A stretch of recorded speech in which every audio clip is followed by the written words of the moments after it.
come to order the December 19th Hot Springs Village POA Board meeting. We'll begin with a prayer offered up by Mike Medica and the Pledge of Allegiance led by Nancy Barrett. So if we can get up here. This prayer this morning was given to me by a retired pastor in the village, John Atherton. We meet this morning in a season many call holy, a time of peace and goodwill. With that attitude, enable us to do the business of Hot Springs Village through listening to one another with acceptance that we might find common ground to move our village forward, that all may share in its beauty, its activities, and its amenities. We, the members of this board, have a responsibility to serve with openness, directness, and with the best thoughtfulness possible. Help us, God, to fulfill this task, and may others be accepting of our leadership. May the spirit of Christmas be with us now and always. Amen. Amen. I pledge allegiance to the flag of the United States of America and to the republic for which it stands, one nation under God, indivisible, with liberty and justice for all.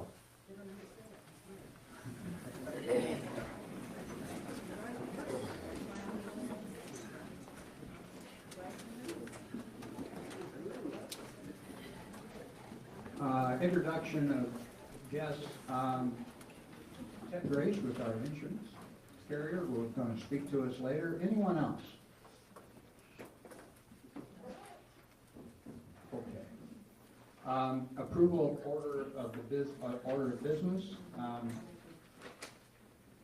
Are there any changes that the members would like to make at this time? No. Hearing none, then the order of business is approved. Consent agenda. The consent agenda covers the items listed on the agenda. Are there any items the members want to remove from the consent agenda? Then if there's no objection, the consent agenda will be adopted.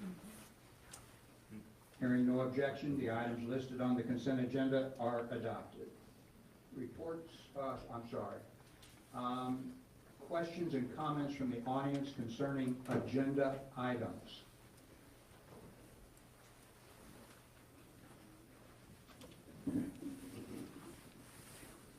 Hello. We are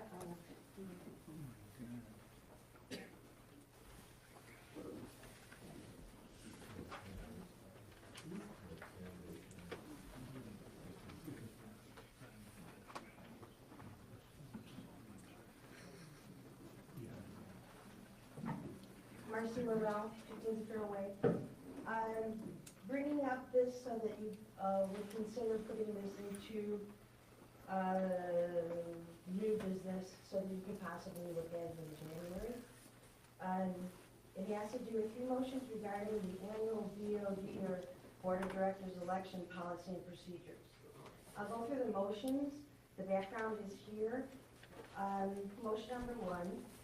Director would move to decide and communicate prior to the application deadline of January 11th or date announcing final slate of certified candidates if all candidates shall be permitted to use or have access to emails, street addresses, or telephone numbers of residents, non-residents, or both. Motion number 2, Director moves that sitting board directors, current management and staff, sitting committee members, etc., all the people that volunteer and are compensated that represent the POA. I'm not going to go through that list for you. You can read it yourself, but we're talking about refraining, abstaining, or forbearing from making any comments, creating any communications regarding any or all election issues or items, concerns, procedures, anything about persons or candidates, or any of the groups that are representing property owners' opinions. And motion 3, the director would be moved for the adoption or the readoption of the ballot counting procedures which are attached. As authorized by Jerry Yerk of the Governmental Affairs Committee, and that Jerry Yerk, who has volunteered and accepted, resume his role as Election Committee Chairman for 2019. If for any reason Mr. Yerk would become unavailable, Jim Zahn or Tom Elliott, two additional highly qualified chairman candidates, should be approached. Not only does the election of our directors deserve that these important procedures be followed to the letter, but also that they be facilitated by a highly qualified chairman who's vastly experienced and credible beyond reproach. And again, since the time is of the essence, I'm asking that you possibly add it to your new business today so we can look at it to vote on it in January. Thank you. Just one quick thing. Yes, sir. Motion 1 is a subject of a pending litigation and therefore will not be addressed until that litigation is resolved. Okay. Okay? With respect to motions 2 and 3, I will present it to the governance committee for consideration on how to proceed. Great. Thank you. You're welcome. You got your chair ready for them, you know? Anyone else?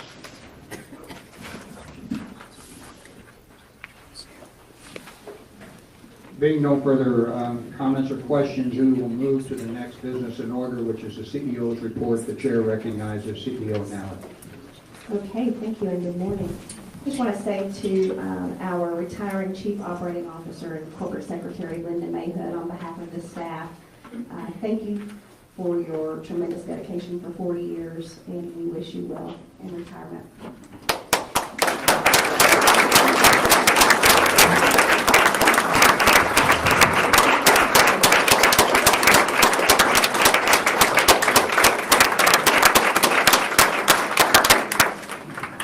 And I think about Linda and John Mayhood, and I think about all of the overnight time that John spent in holidays repairing emergencies or doing emergency repairs, and all the ways that Linda has served. These are the types of employees that we should celebrate, so thank you. Moving on to real estate sales and discovery packages. There were 58 new home permits approved through the end of November, 39 discovery packages. And as we evaluated, I think in November you all asked for us to evaluate how many conversions had happened from our discovery packages. And so far, since beginning the Discovery Center in Hot Springs and then moving in here and adopting the new discovery packages, actually 5 families or homes were converted that originally took a discovery package, so we're excited about that. That happened in different ways. If I remember correctly, let me just ask Cheryl, were any of those your conversions or were those other realtors who? So a combination of yours and I think a couple other realtors were involved in that. Yeah. So those were joint efforts and we appreciate those. On Village Homes and Land, we've had so far this year 5 existing homes, or what we call resale closings, 2 more under contract. 1 Village Homes and Land spec house is closed, 1 pre-sale is currently under contract, and 3 are under construction in various stages. 1, I believe, is complete. The other 2 are nearing completion. 28 POA owned lots have been closed. 1 more is under contract, and Village Homes and Land has sold 1 non-POA lot in conjunction with an outside party. 108 referrals have been made to other realtors. Are there any questions on real estate? Do we know on the 108, how many of those were positive? We've tracked those, and I don't know of any conversions at this time since beginning, but we are continuing to track those monthly. Okay, so you have the financials, and of course, you have those. The details of the financial package can be reviewed fully online. And looking in that, there were no real surprises this month. There's no new information accompanying that report that we haven't already discussed. We continue to estimate that we'll miss budget projections overall by about $400,000, and we've adjusted spending accordingly.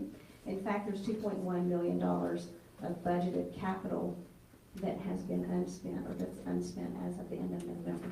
So we more than compensated for the operational budget miss. You know, we continue to see disappointing delinquency results, and as I mentioned down further in the report, that equates to about $5 million a year in lost assessments. And unfortunately, it continues to rain, or fortunately, I guess it's going to be a beautiful spring. But so far this year, there have been 18 more inches of rain versus last year, and that really put a damper on an otherwise strong year and golf. You know that our goal, kind of our balanced goal of preserving the community's natural character, reducing infrastructure and unserved areas, and providing new revenue streams, in addition to the delinquency issue, led to us owning currently 3,304 residential lots. And those lots have an estimated value of $2.4 million. Now, all of those we would consider to sell, in keeping with our preservation portion of the comprehensive master plan, but that is an asset on our books.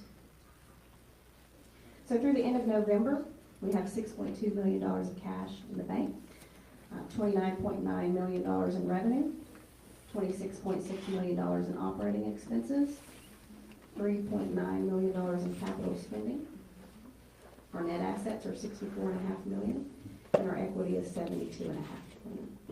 At this time, I'll stop just to answer any questions on the financial package.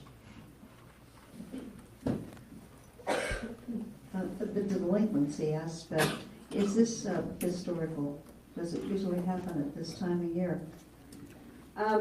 This time of year is one of the times that we see this, and we have been seeing that number grow, but it's been hovering around 10,000 lots delinquent for many, many years. With respect to the 2.1 million budgeted capital that had been spent, can you give us an overview of what might be getting in the way of that, or what's going on? Well, when we noticed earlier in the year, as you remember from our earlier conversations, we noticed that we might miss operational projections. We began to hold certain spending. So let me turn to my financials here. And there is a statement of capital addition on page 8 of the financials. This financial section is good. Okay, Yeah, fine. this is good. So if you want to turn to page 8, the statement of capital additions.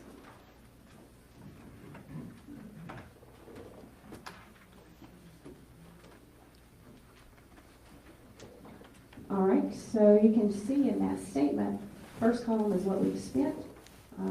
Largest majority, $1.3 million in our public utilities. And you see in the next column what the budget was from just 2018, and then of course what the prior rollover. And the prior rollover, as you might recall, came from our escrow. You know, we were forced to hold certain spending because of that escrow situation for 2 years. So what you see in the last column then is the budget remaining.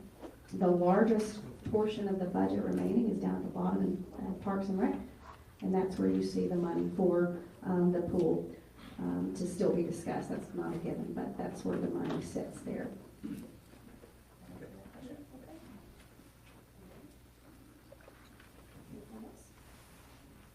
Okay, then I'll go on and just talk about long-range planning for a minute. As we know, the 5% annual assessment cap measure was defeated. You know, currently our CPI, our Southern Region CPI measurement that's in the declaration averages between 1.5% and 3%. So given that that measure was defeated and the delinquency that I mentioned, which actually equates to about 32% of the total originally platted lots, that nearly $5 million a year deficit, if you will, we have to acknowledge that assessments are a declining revenue stream. We've been talking about that since at least 2000. This is not a surprise. It's not a shock that our revenue model was broken. It's also not a shock because that's quite common in large-scale developments. We just had a really good talk this past week with another large-scale development in Arkansas who talked about similar delinquencies and on a little bit different scale, but certainly same percentage-wise. So we're going to have to seek creative ways to provide our expected service levels to current residents while remaining a relevant option for new owners. And I really encourage everyone to research delinquency trends in similar planned communities. Now, there have been some throughout the years who have said, well, if we would just sell more golf lot memberships, if we would just, continue to use the 3,000 lots that the POA owns, we could get out of this issue. That's not happened. It's not happened in any community like ours. So we have to look at balancing an issue and looking at, why do we keep coming to this debate over deferred maintenance and spending priorities? And it's quite simple. Our infrastructure was designed to have been supported by either more people or higher assessments. And more people can mean more rooftops, more tourism. More people can mean a lot of things, so I use that term a little bit loosely, or higher assessments. Why do I think that it was designed to be supported by more people? Our utility infrastructure today already has capacity for an additional 4,500 homes. Comprehensive Master Plan only calls for 2,500 additional homes. When you look at some of the conversations, I went back and I found an August 2017 memo that really began to kick off this conversation. It's a conversation that has been going on since 2000, but it kicked off this conversation for this generation, I guess, of owners and leaders. And it laid out these comments and strategic plans going back to 2000, 2004, 2005, 2009. And each one of that, it described the number of homes that were projected to have been built to basically make us solvent.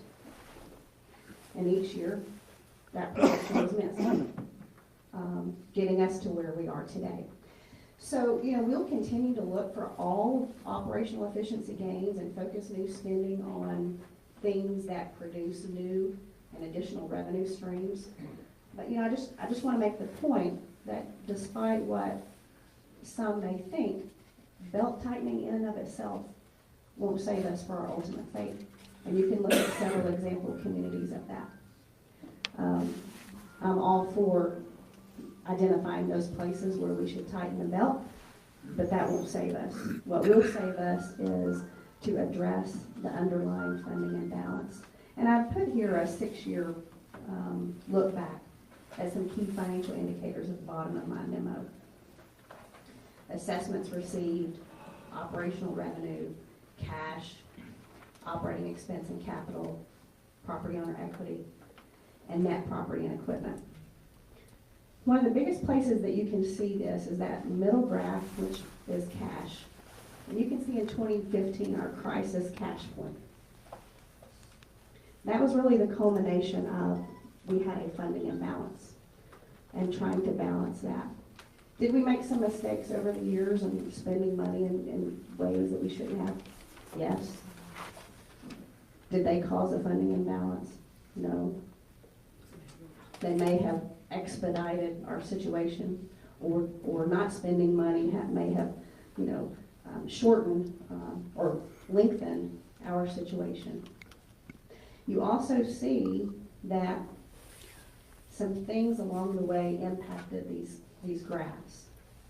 For instance, the 2-tier assessment, if you look at the first graph, and you see it was kind of rocking along and then it shot up, the 2-tier assessment equaled an additional $3 million in assessments each year. And in 2016, we had a heavy push on the delinquency matters. And so you see that number jump up. But notice then what it does. The delinquency situation begins to correct itself as it has in all prior history. If you jump over to the operating expense and capital graph, which is the 4th graph, the 2017 and 2018 numbers were impacted by that assessment increase in escrow suit. So even though our assessments were increased, we couldn't spend that money to actually do anything for a couple of years. And once that money was released, then you see in 2018 that heavy push to begin to really aggressively address the things that we could address. And then I would say also, 2014 and 2015 were big years in terms of property and equipment and cash. That's when we constructed the water plant. So you see our net property and equipment jump up because we constructed the water plant. Same time, our cash goes down because we completely exhausted reserves. And what I think that I'm most proud of, and this spans, lots of boards and different leaders. That 2015 crisis point, though, we really made a bump up from there. We reversed that trend. And we're headed in a good direction. But we'll have to have sustained progress on terms of a more balanced funding model to make sure that that trend continues and that we hold property owner equity at a good spot, and that our assets don't just age and crumble, that we continue to do the things that we need to do. So good news is we know what the issues are. The tough news is now that we have to agree to sustain the decisions that will be needed to keep us out of repeating that cycle. And I'll stop there. Any other questions? Or questions on that portion?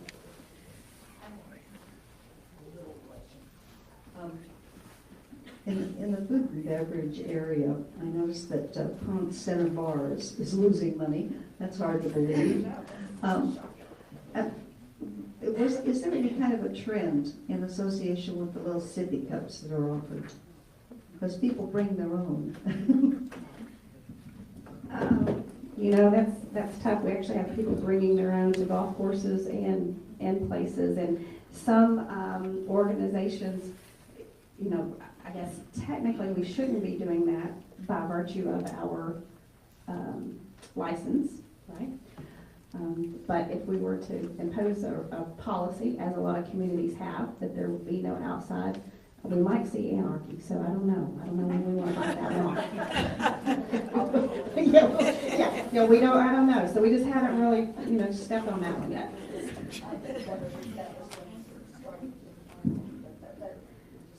It's really a matter of the function of the time of the year and sales in terms of the costs, yeah.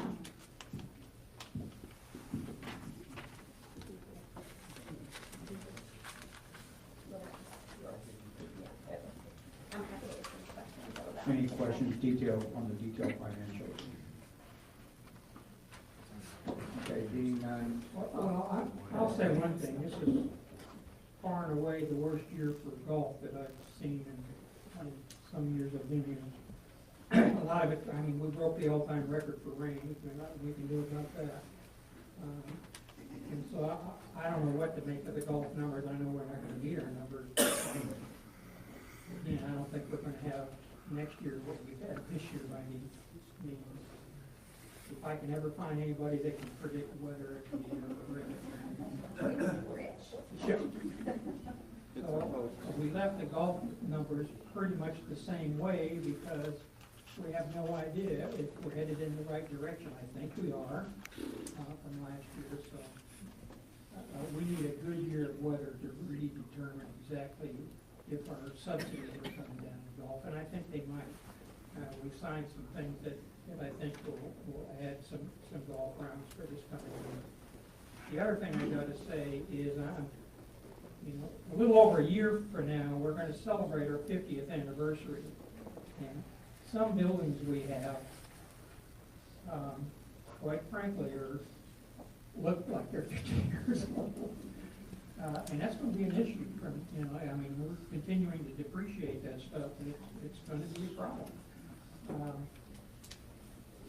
Even in the food and beverage, I for one have never been one that if I'm going out to eat at night, I'm not going to go to a golf course usually. I'm going to go to something else. That's just the way I am. But if you go back to when Marriott was here, they had the DeSoto Club, they had the Balboa Club, and they couldn't make it in either one. They pulled out. So food and beverage is always a problem. I think the biggest problem is the kitchens are just and these golf courses just aren't big enough to do the job that's needed in a restaurant. I admire the people that are making it in them. I think Cortez is doing pretty good. I think that Ponce does pretty good, even though, I mean, I don't know what his bottom line number is, but those two seem to be always full. I do look at the private restaurants in the village, the commercial ones, and they seem to be doing very well. So it's an issue. So I just comment on golf. I know no one is more disappointed than Tom and Gary.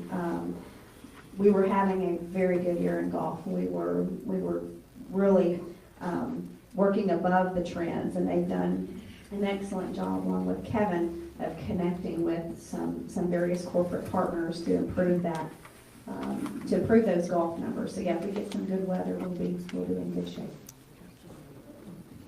Before we move to the next item on the agenda, I was remiss and we need to get it into the record that Buddy Dixon and Cindy Erickson are not here today, excuse absences. Cindy's started her Christmas vacation early, God bless her, and Buddy's recovering from surgery. With that, the chair now moves to the COO report, and the chair recognizes for the last time. Yes, thank you. Linda Mather. Please do not impose the no liquor on the courses until after 12:31. I don't think my emails can handle that. Thank you. I just want to thank everybody. It is my last board meeting. If you see me in the audience and approaching the podium, you need to run. Because it's obviously I have a secret or something, you know, or I'm upset about them. No, I'm just kidding. I do want to recognize all the staff back here. They still got my back. Okay?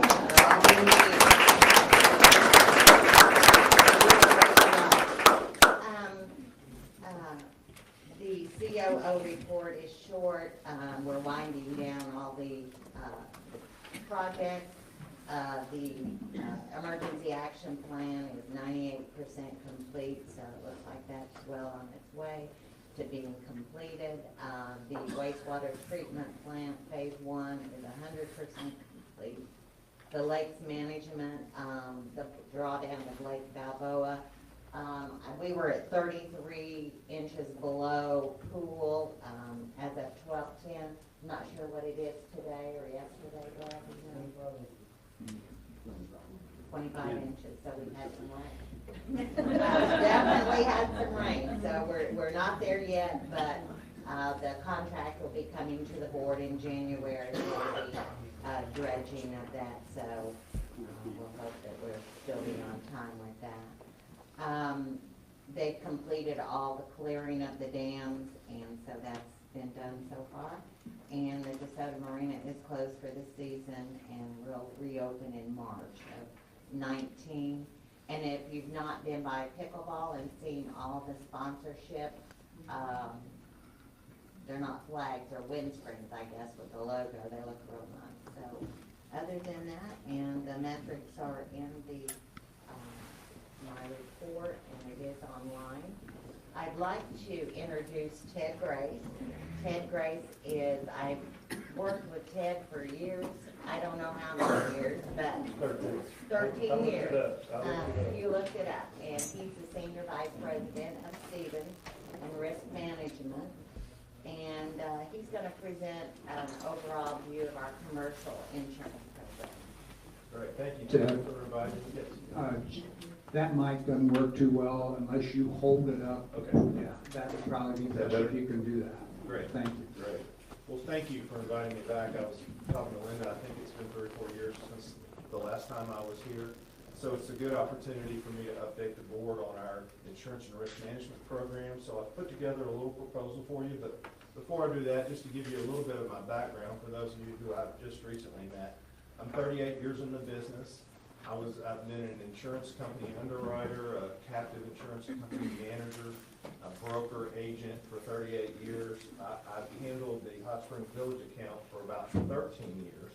Had my own firm for about 20 years prior to joining Stevens and about 6 years ago. So I'm kind of long in the tooth, and we've seen a lot, and I do a lot of, my specialty is large, complex risk management accounts, and Hot Springs Village is one of those accounts that falls into that area.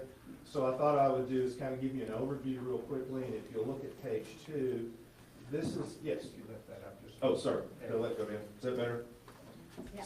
So page 2 kind of shows you what we deal with from an insurance and risk management, and Linda and her staff do a great job of addressing these issues. But essentially, Hot Springs Village is what we call a hybrid account. It's a hybrid risk management account.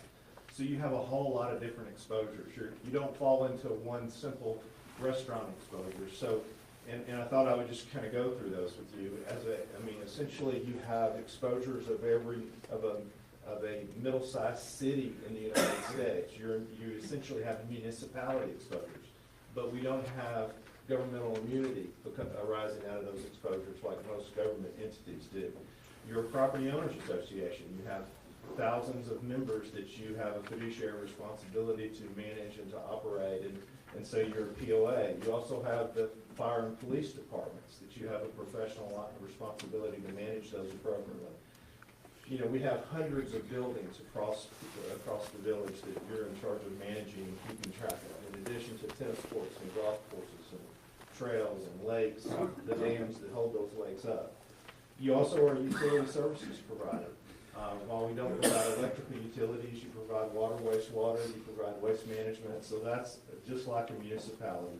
And then the reason a lot of us are here is because of the recreational facilities, which is just top notch in terms of golf, tennis, swimming, lakes, all of that. So we have all of these exposures wrapped up into one, entity called Hot Springs Village, and so that makes you a complex risk account from a lot of different ways. So you definitely fall into that risk management complex need account.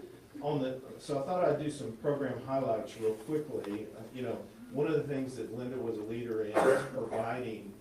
We want to have long-term relationships with our insurance carriers because of our complexity and the hybrid nature of our risk. We don't have a lot of insurance companies that just pounded down our doors wanting to write our accounts. So while it's important that we've established long-term relationships, we also go to market every year and make sure that we've got not only a financially secure insurance company, but also competitively priced with the marketplace. And we've just recently wrapped up our bidding process for this year. And I'm very pleased to say that we beat the marketplace in terms of average increases that we're seeing across the board.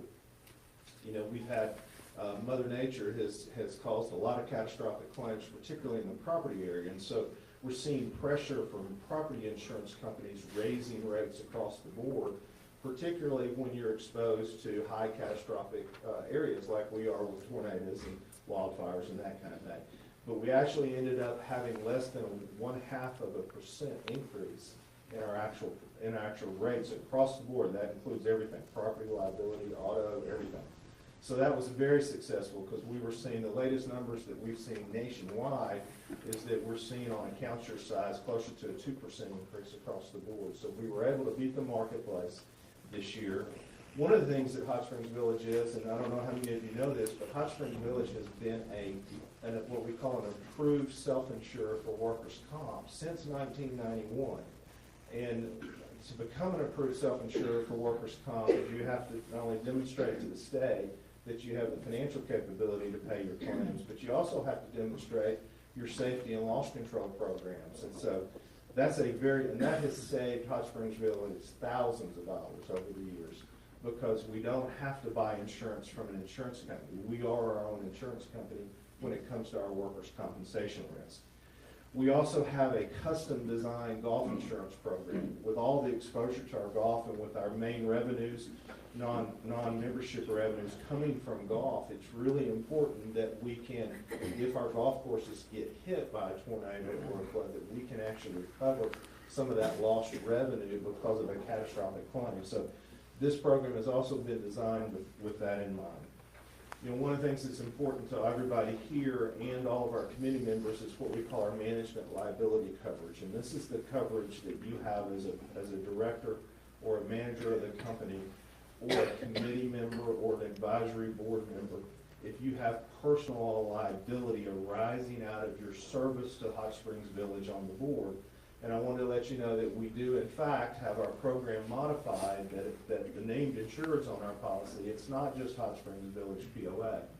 It's Hot Springs Village POA, it's directors, officers, management, committee members, advisory board members, and volunteers. So it's extended and broadened to try to cover you for your role as a volunteer on committees and boards.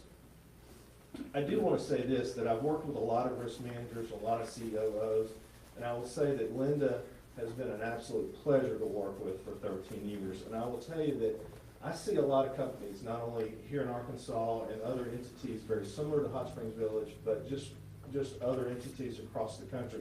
And I can tell you that from my 38 years of experience, I think Hot Springs Village has one of the leading risk management practices in the country, meaning that Linda, under her leadership, even prior to when I joined, had done a whole lot to try to manage the risk that the village has, because we can't insure it all.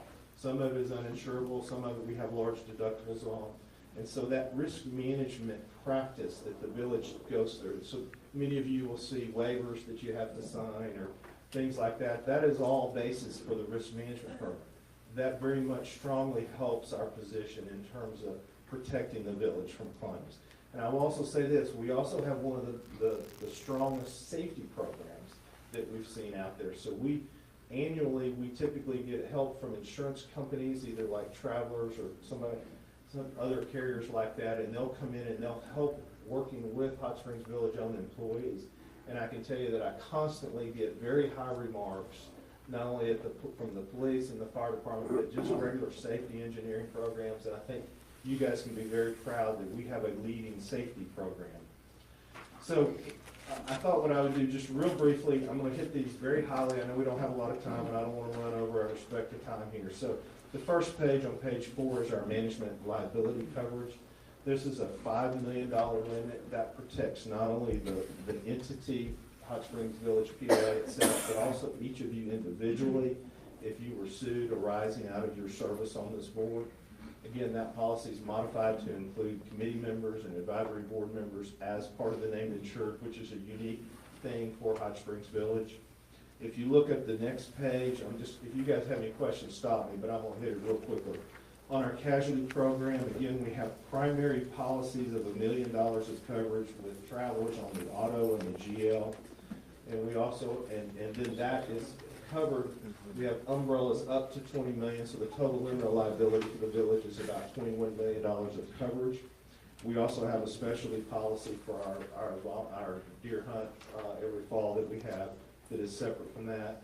We have coverage for fiduciary liability, and that's our ERISA liability out of being an employer, and crime coverages. We have professional liability for not only our law enforcement professionals, but also our firefighters professional. We do have an accident and sickness policy for our volunteer firemen that also work for us. Our property insurance covers over $51 million of property values that is owned by the POA, located here at the POA. We also have about $5 million of mobile equipment. That would be your golf carts, your tractors, your lawnmowers, all the equipment that you use to maintain this facility. We also have some boat coverages for our rental boats and the liability arising out of our rental boats as well. And we've recently added cyber liability coverage. Many of you are reading about cyber liability coverage or cyber exposures, the hacking and that kind of thing. We've recently added that within the last couple of years. We don't think we have much of an exposure to that, but we do have, as any entity has an exposure to cyber liability. So we instituted that program about 2 years ago. And then recently we also added real estate managers, E&O, arising out of the Hot Springs real estate office that you set up over in Hot Springs. That next page is the team. I get to be the face of Stephen's team, but we actually have about 14 people that actually touch your account on a regular basis. May not always see them because they let me do all the front work, but essentially we have a very strong bench that backs me up. I don't know it all. We have claims folks, we have lawyers that help us, and so that is our team that's servicing Hot Springs Village. And I'd like to just say one thing on a personal note. Linda, I've worked with you for 13 years, and I got to tell you, it's been a wonderful time. I wish you the best, and if there's anything we can do, please let us know. And thank you so much. Very good. Any questions? Thank you for your presentation. Thanks for listening. Any overview? Is there any area, I know you probably discussed this with Linda, and I know we've talked about it, but just for the board's knowledge, is there any additional area that you feel like we should be looking in future years? You feel like we are at risk? You know, I think, the cyber liability exposure is probably the biggest risk exposure. And sometimes it's the risk that's really hard to identify because it can be from anything. If somebody hacks our system and gets all of our POA members' information, then we'll have an obligation to monitor their credit, if there's credit card information or if there's personal information. We also have that exposure to our employee base. If we get hacked and the data from our HIPAA employee information is released. So you've always got that exposure, but what we're seeing actually now more than ever is where hackers get in and they hold you for ransom. They take over your system and they say, if you don't send us $1 million in Bitcoin, you're not going to be able to access your system. Now, Hot Springs Village is unique in that since so much of your revenues comes from a dues membership, we really don't have an exposure to that loss of income, but it would cost us a lot of money if they shut our systems down and then charged us to try to get them back up and operational again. So I think if there's one area where I feel like we need to, at some point, take some additional limits of coverage, it's probably in that cyber liability area. We do benchmarking every year to kind of see where you are against your peers, and I think outside of the cyber issue, I think that's the largest. I think we're in good shape on most of the other lines of coverages that we have. I was just going to add, I know we know this, but one of the things he touched on, one of the reasons, since we are self-insured on our health insurance, our employee health insurance, and our workers' comp, we have a ton of information in our offices related to employees. So we safeguard that.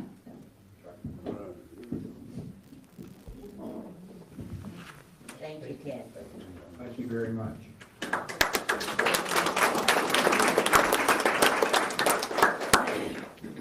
Okay, the next business in order is current business. The chair recognizes Vice Chair Cunningham for the first motion. I motion to appoint Leslie Nally as Board Secretary and Liz Mathis as Board Treasurer of the Hot Springs Village Board of Directors. Discussion.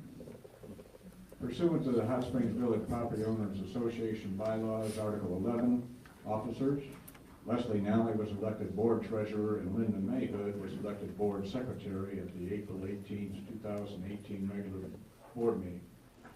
Linda Mayhood submitted her written resignation as Board Secretary effective December 31, 2018. Linda will retire from the POA at the end of 18, and we thank Linda for her 4 years of service and wish her a happy and healthy retirement.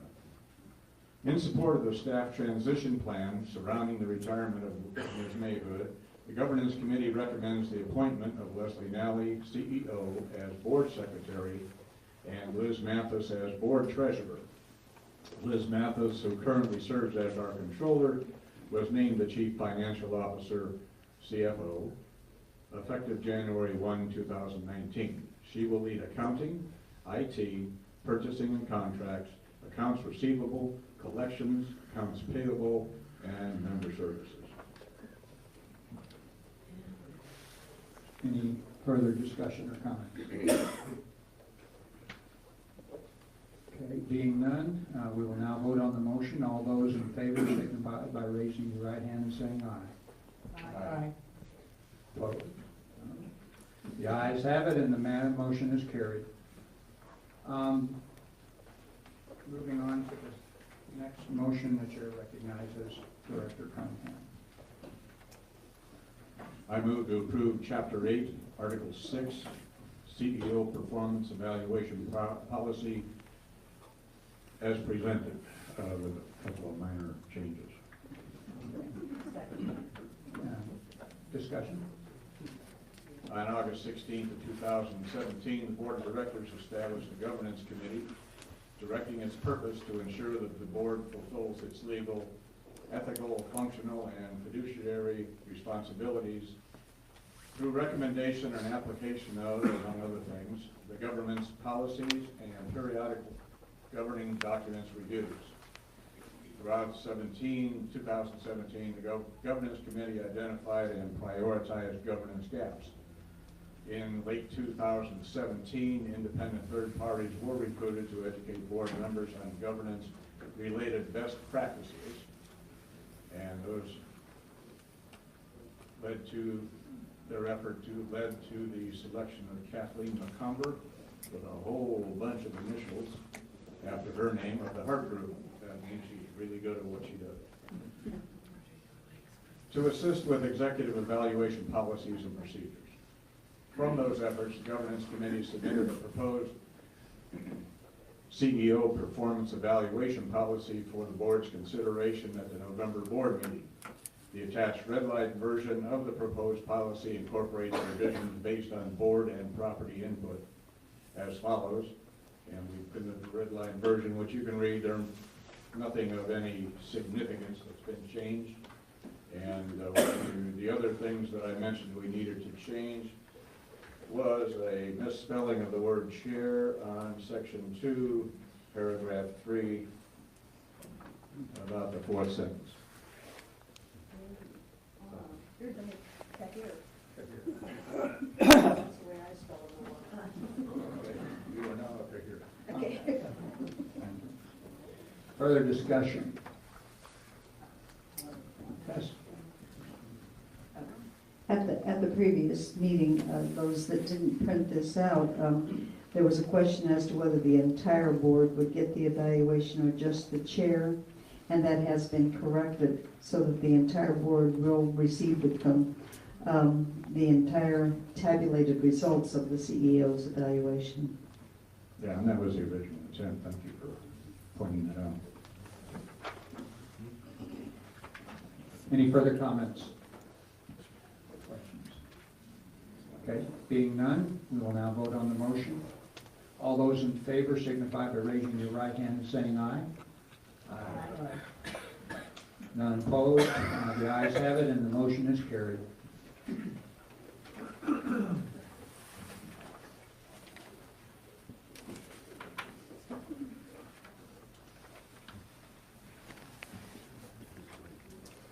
Moving on to new business. On April 18, 2018, the Board of Directors adopted the Comprehensive Master Plan and the formation of an advisory committee. Although originally planned within the below motion to be formed in May, the newly conceived board postponed that step until they had time to further study the plan and its recommendations surrounding such a committee. That motion that was originally presented stated that the CMP would be approved with this requirement. So acknowledging the controversial nature of the CMP, the Governance Committee believes there is now consensus among the board members, as well as a need within the community to begin transparent and ongoing discussions about its short and long-term planning components. The attached charter is submitted for the board's consideration and subsequent adoption. So with that introduction, we've got the charter, proposed charter in front of you, and I would imagine there's some discussion coming on this. I will start the discussion by reading a couple of statements, one from Cindy Erickson and one from Buddy Dixon, since they can't be here today. Cindy Erickson's statements, quote, "With regard to the Comprehensive Master Plan Advisory Committee Charter, I offer these comments.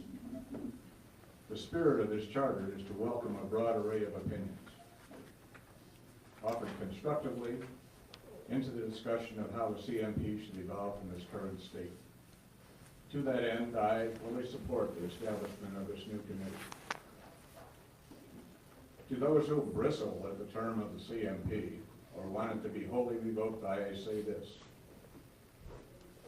The POA needs a document which guides its decision-making as it seeks to grow and as it applies to its limited resources. The declaration calls for such a document. But many of our property owners have told us in no uncertain terms the key components of the current CMP are either not acceptable or are missing. Notable in that, this advisory committee is designed to serve the combined interest of the board, the staff, and the property owners. It would function as the official path for recommending those desired changes. This charter has been placed before this board for discussion today. Between now and the January meeting, where it will be considered for approval, I encourage property owners to share their opinions about it with us. And Director Dixon says, quote, Mr. Chairman, I am in favor of the formation of the Comprehensive Master Plan Steering Committee charter. Using the 8 communities that Mr. Cooper started, Hot Springs Village is the only one left that had a plan in place for moving forward at this stage of development. We need to focus on the good parts of the CMP and replace the bad. It is time that we form a committee made up of diverse groups from our community to look at the good and the bad of the CMP.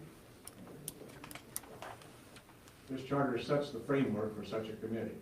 This committee can fix what is so objectionable to a majority of the property owners. This cannot be done overnight, and it will take time for this committee to revamp the CMP. This committee can restructure the CMP to recognize who we are and what we will become in the future. It will take all of us working together on this as a community to solve our problems. A good place to start would be on budget and finance. We as a board need to listen to those that elected us. Those that elected us need to listen to our recommendations for the foundation of a committee that will guide our path for the future.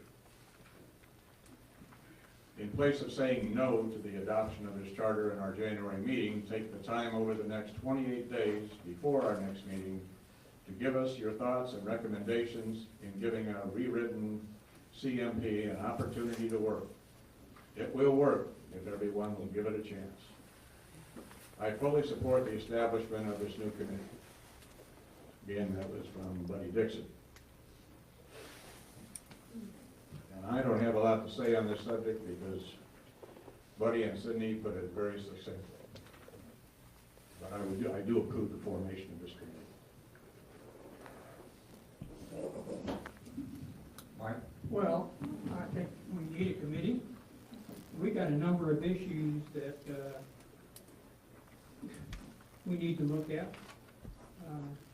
And I'll just cover some quick ones on my part. Lots, water meters, broadband, and some others.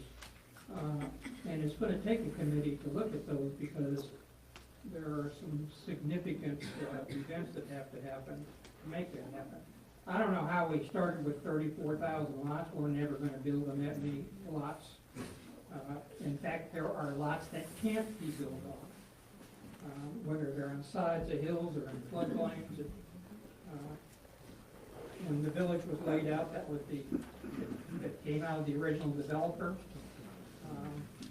But that has to be reviewed. I mean, lots carry something on the books. And I don't have a quick fix to it, but we need to come up with something that makes sense and take a lot of those lots off the market. So I think a committee like this that reviews and looks at the processes we have and the areas that we need some focus on is important.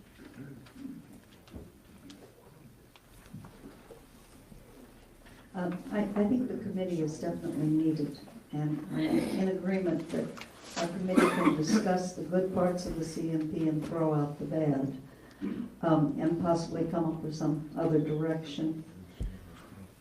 My only concern with this is the diversity on the committee.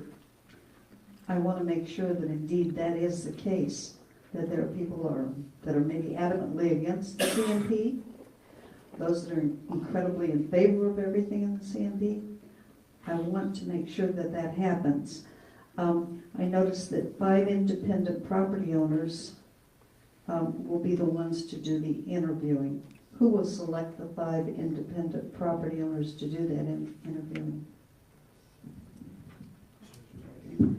So that's within the bylaws here. I mean, within the charter, it talks about that Stephanie and I would submit for your consideration. Of course, staff can't appoint committee members, but we would submit 2 names for the board's consideration, and the board would select 3 names, and that would make up the 5, and that we would be in agreement between Stephanie and I and the board that they would represent 5 very diverse opinions. Would these people that are selected be sought out, or would they ask to send in an application to become one of those people? So 2 things, and you are just talking about the interviewers, right? So I think both ways. We would be looking for people to express their interest, and we also have received, everybody at this table has received a ton of feedback and have names of people who have different opinions, so I think we already kind of know who we might could seek out, the different positions that people have taken.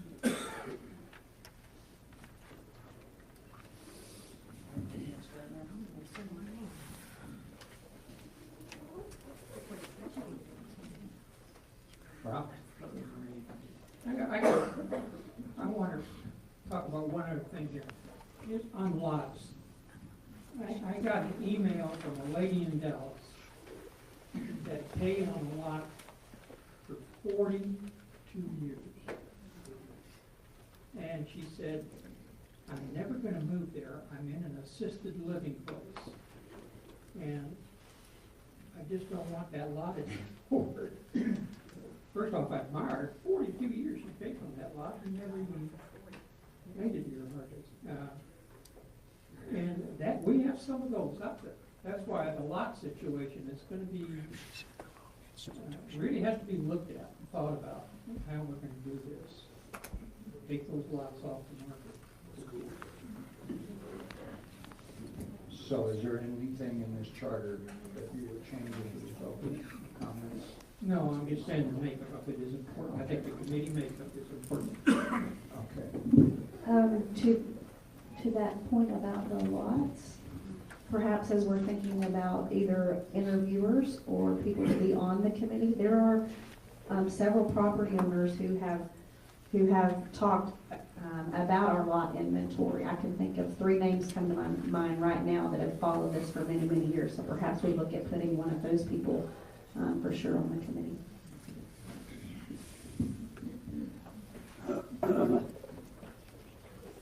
I would like to encourage the people that have diverse views on the CMP to step forward.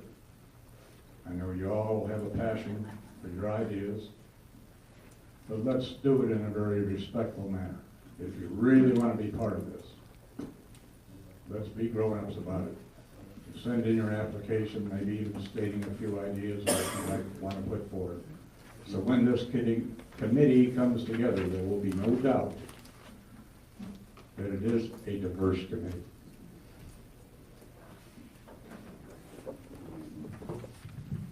Further comments?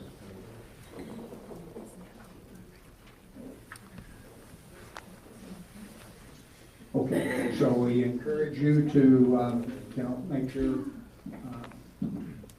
position known on this, your comments or your suggestions on how this might be improved. And will be addressed and please do that sooner rather than later, because if you do it at the last minute, it gives the board no time to consider anything. With that in mind, we will move to the next business in order, which is board member comments. Nancy? I want to say thank you, Linda. Congratulations on your retirement, and I hope it offers absolutely no challenges whatsoever. It's been a pleasure working closely with you. I've known you for years, but not as well as I do now. Thank you. And Merry Christmas to everybody, and Happy New Year.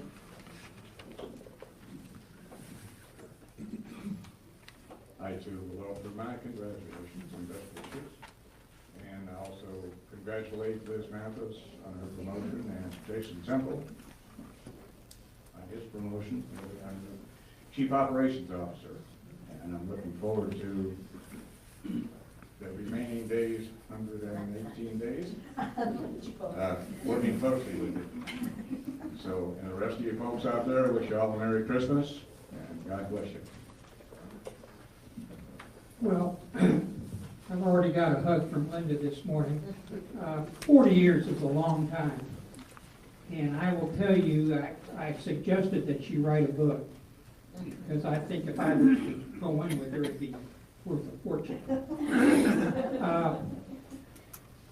She is a special lady, and she's going to be missed because she probably knows where everything and every closet is.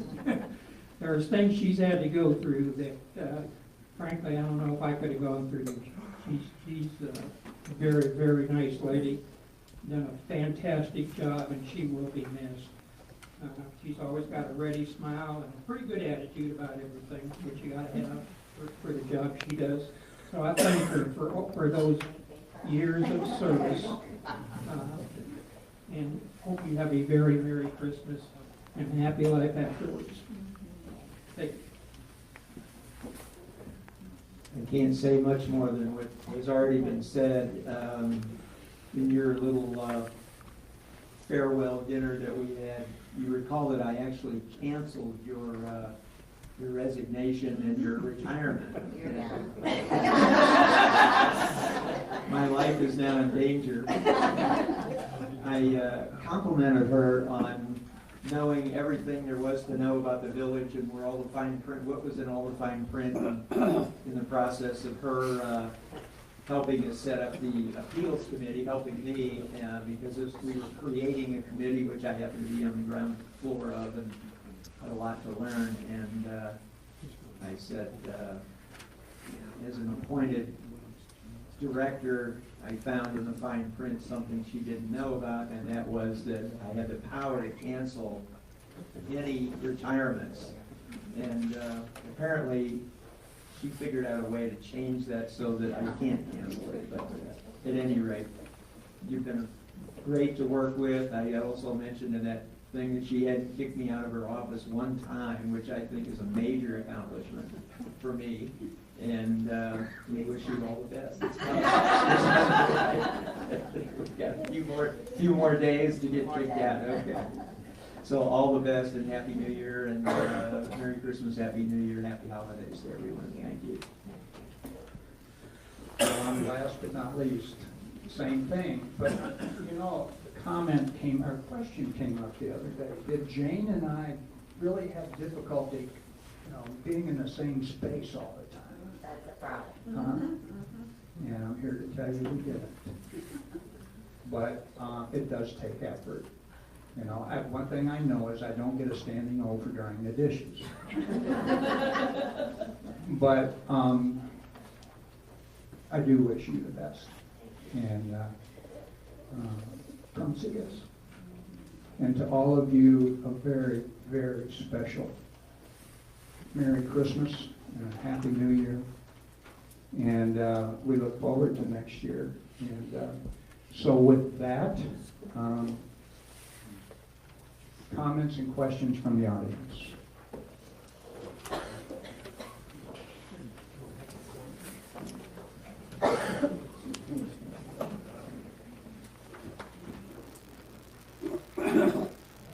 Good morning, Tom Blakeman from the Cortez area. Just a quick comment or suggestion, if you will, about the steering committee that you talked about a minute ago. It sounded to me like there were only supposed to be 5 members of that committee. And I don't know if that's been resolved. There's two different things. One is the set of people that will interview committee members, and that's 5. The committee itself will be formed of 9 members. Okay, well, that sounds better. Sorry, I misunderstood. Might I suggest that in selecting those 9, besides trying to get people that are of opposing views, you might want to consider also getting people, one from each of the defined areas of the village. So, for example, one from the DeSoto area, one from the East Village, and so forth, because those people will bring a specific insight for their particular area, because the East is much different than the West, and if you don't have each section well represented, I think you're making a mistake.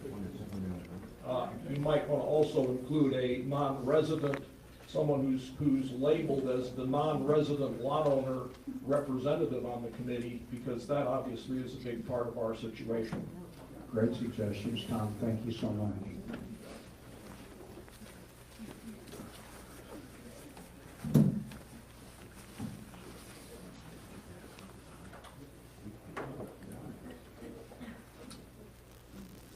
Terry Oltroge, 3 Artura Place.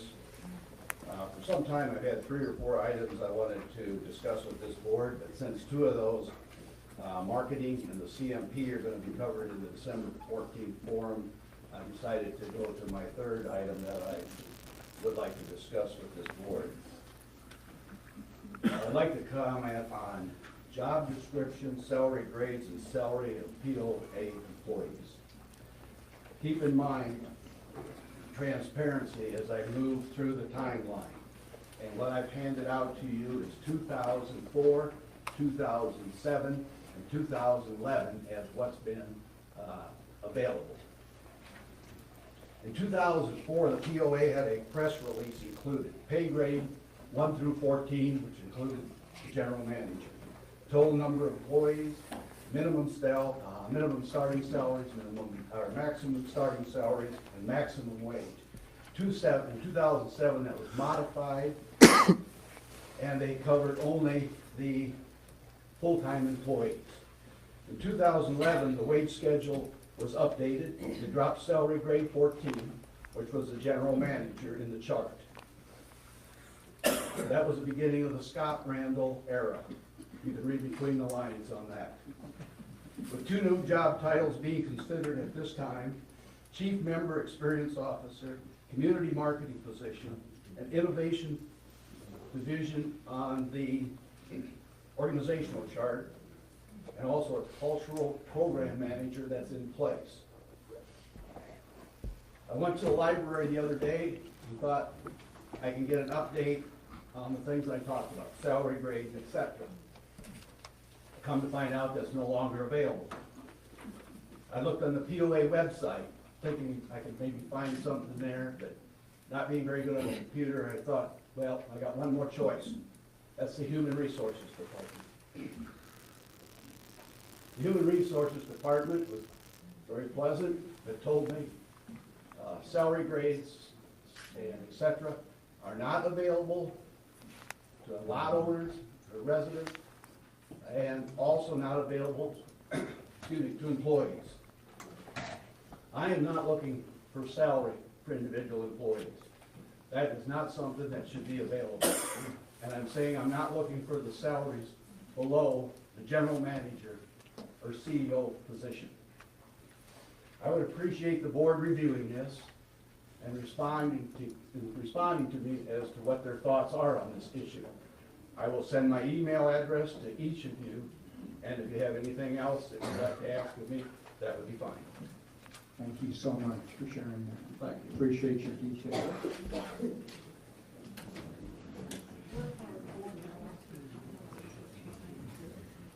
Hello, everybody. My name's Sherry Craig. Microphone. Hi, everybody. My name's Sherry Craig, 4 Splendor Place. I just have some recommendations and Can't hear you. I have some recommendations and some questions. My first are in the spirit of transparency. One thing that I've noticed is that we need to improve the timeliness and the details that are posted for all committee members. When you go to the website, a lot of the committees minutes do not show up in a timely fashion, and when you read them, they don't have the details that you're looking for.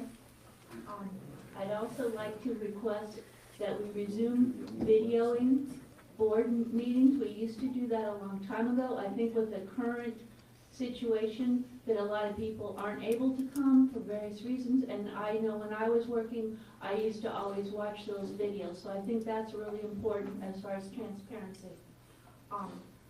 As for the numbers that we were given on the home and sales, I would like to request that in the future, when you report on that, we get an idea of how much is spent versus what the revenue is, kind of like an ROI. It seems to me that we're spending more on that than we're benefiting, and it may be something that can go back to the realtors like they used to do, managing that for us. Another recommendation is that we stop the pool project. I think that that's been said a lot, but what I haven't heard is an idea that instead of having a pool inside the gates, that we partner with Jezebel and Fountain Lake and have a pool built outside so that not only the kids in the village, but the community outside can benefit from that. Also, I read in the Voice yesterday that there's 3 kayak sites that have been approved, but it did not say which neighborhoods. I know Leslie's working with Stacy on that, but we'd like to go ahead and have some information on that. Also, Sherry, yeah. can I stop you on the kayaks? So just a correction there have not been any sites approved. It said 8 have been, were on the list, and there's 3 on the list. I understand that that's what was written in the paper, but I have not approved anything, and frankly, I think kayaks are low on our priority list. To my knowledge, I don't know of much property owner support for it. That's what you told Dan, but I just wanted to make sure. Yeah. I got it on record.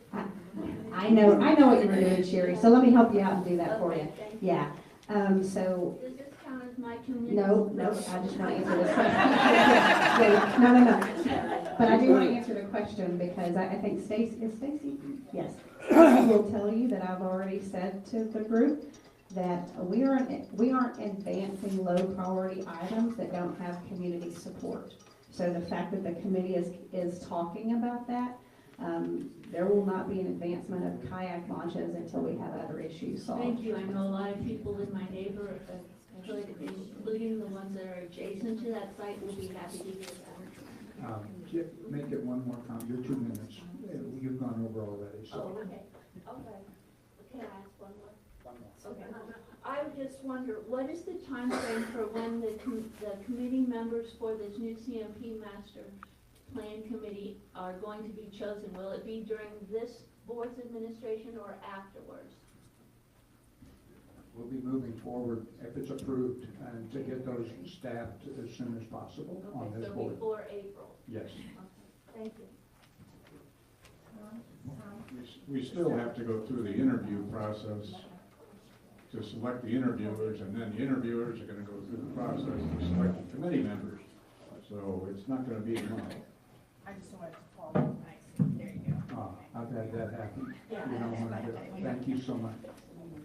Yes, sir. My name's Mickey Jordan. I'm in my second term on the Recreation Committee, and we have a potential crisis that I want to address to you and make a recommendation. It was in the paper just yesterday that there will be no more dialogue for the time being on the bocce ball program, and perhaps in the future it'll be looked at. I've been on the committee 5 years working with bocce, and this has happened 5 times. We got a crisis now, though, that they've tore up the bocce court to see if this one could be repaired rather than have to start from scratch. So it's not usable, playable at this time. However, the bocce ball season begins in March, and if we don't get approval and do something about this, there'll be no bocce ball. And I think that would be considered a mighty crisis of some kind to the 50-something members that we have there. So I wanted to call it to your attention when you do give approvals on perhaps future things. This will be a low investment compared to the many things that you've done in the past. And I would appreciate your consideration of okaying the proceeding with the bocce ball court. Thank you.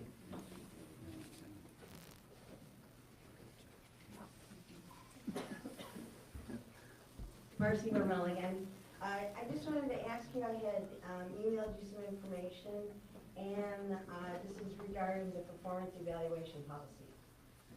I would like to understand the policy as it relates to what was going on in late 2017, and then if this policy is going to be going to happen in 2018, or is this for 2019? Okay, it's for this year. In other words, we will be applying this policy in our assessment of the CEO position for 2018. Okay? And I just thought in the budget meetings, that's when you mentioned when Kathleen came on board. Is she a product of Dr. Sears? it's product of what? Dr. Sears, that was at Seeking third-party help and trying to deal with the governance issues started in 17. As a result of that, we found Kathleen, and Dr. Zier recommended her. That's what I thought, because we Yes. found Dr. Sears in 17. That's right. But we didn't contact her till this year. Right. Okay. Thank And you asked another question about 17? Is No, it- that was it. Okay. I didn't know how it was, how she was related to late 17, but if it's through No, Dr. it just Sears- resulted from that effort to start getting third-party help on some significant issues facing the village. From Dr. Sears. Got it. Thank you.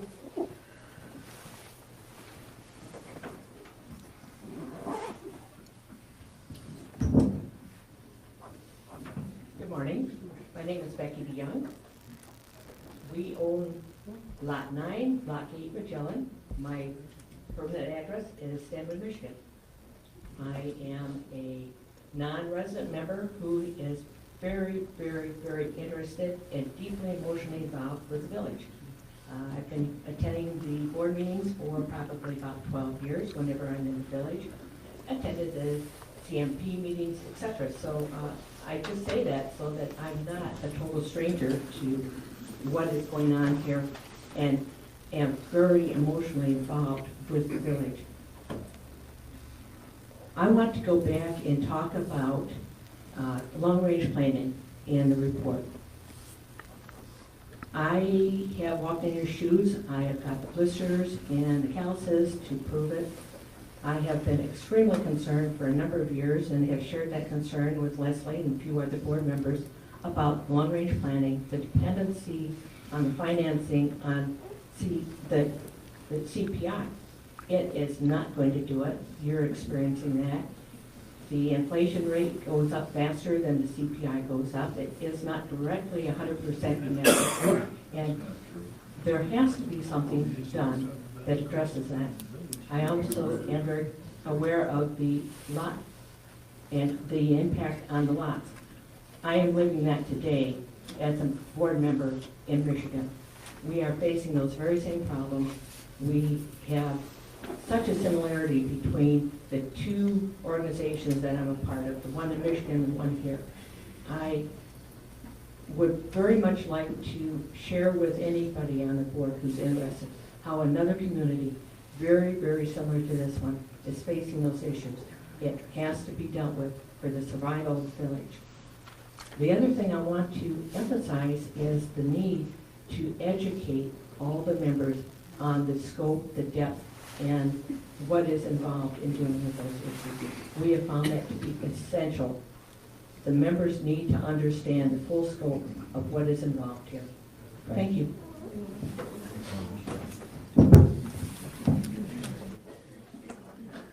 Anyone else?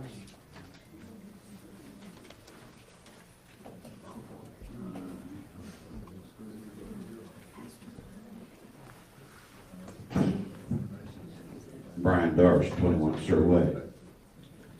I have 3 questions. I don't know if they'll be answered, but I have 3. According to the candidacy for Board of Directors, one of the requirements is that you cannot be an employee of the POA. Why do we have 2 members on the board that are employees of the POA? Secondly, why should we have a member on the board that is in direct conflict because that individual is a business owner and will have to make decisions and votes upon that? And thirdly, this one is to Mr. Weiss and Mr. Cunningham and everyone that's here. Why haven't you resigned yet? You have not upheld your fiduciary responsibility because you have not addressed the conflicts. Mr. Weiss, you said at one of the forums that if you were not well liked and you were not appreciated, that you would resign. I'm telling you now, all of you need to resign. And I'll accept your resignation right now. There are 15 members that are going to be running for the board, and I can guarantee you 7 of those members will do one better job than you have thought about doing in the time that you've been here.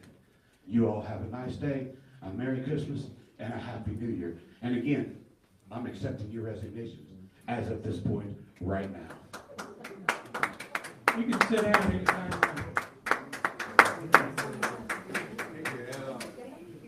Okay, that's 15 minutes, I'm sorry.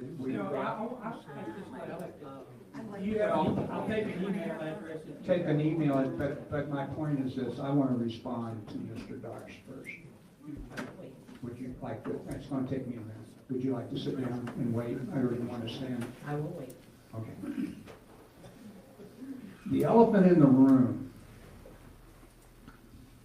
has been and continues to be that, and I even have gotten emails, the board has gotten emails stating that we need to deal with Leslie, we need to deal with the CMP, and if we don't do that, if we would do that, we could salvage a modicum, I think was the term, of our personal reputation. Let me be clear. Character is what it's about, not reputation. To put it in terms of an English-born American political activist and philosopher, Thomas Paine, he says, reputation is what men and women think of us. Character is what God and the angels know of us. Character and character traits is what drives me, and I think drives this board. Character traits like integrity, loyalty, devotion, kindness, patience, determination, optimism, and spirituality. And for me, this is the biggest one. My reputation, or my character, is based upon the biblical attributes of my great Creator in the Bible, not upon what other people think. Character is like a tree, and a reputation like a shadow. The shadow is what we think of it. The tree is the real thing. Abraham Lincoln. For me, and I believe the rest of the board, We hope our reputation is based upon our character and not what others think of someone else. Decisions regarding the employment of the CEO must be based upon a person's character and performance against a predetermined set of goals, and not others' opinions regarding reputation. We will continue in this role. We will focus on our character in doing so. And in 118 days, you have the right. That's the referendum on leadership. It's held every year. That's when you people run for office, and that's when you vote them into office. So from now on, you can continue to send your emails and question, and you need to know, I'm not worried about my reputation, I'm worried about my character. And I will continue to conduct myself accordingly, and I know this board will too. Yes, sir.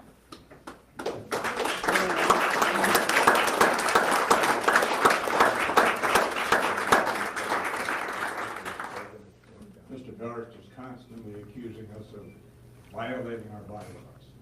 If you would take the time to read those bylaws, then you would know that the declaration requires 7 elected board members. The other 2 board members are non-voting, and they are allowed by our bylaws. And if the new articles of incorporation had been brought into the existence instead of being refused, the composition of the board could be voted on by the members. The members decided they did not want that right. So it remains with this board and the declarations. And Mr. Darsh, we will answer your questions. You've had your 2 minutes. Yes, ma'am? I couldn't hear, that's why I got up. Okay, thank you. This will be the final comment. Please go ahead. Thank you for taking my comment. My comment is a thank you to each one of the board members. Having been in your shoes, like I said, I know the blisters, I know the calluses, and it does give me a different perspective than maybe the majority of the people here. And so it is based on that I thank you. I understand what it means for you to give up a chunk of your time to put into it. You are, just like I am, a member of this community. I think it's very easy to forget that. Your decisions affect not only the whole, but it also affects you personally. And I thank you for that. It is a big job, and I didn't like any of you because I liked you. I don't expect you to try to keep it. I like you. I expect you to meet your fiduciary responsibilities. That's what we elected you to for. That's what I expect. You can be the worst that you can come up with personally, but meet your fiduciary responsibilities. That is what I ask, and that's what I require. And I thank you for your willingness to accept that responsibility.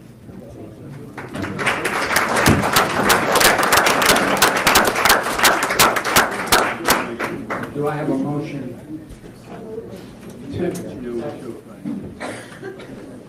The meeting is adjourned. Hey, you held up.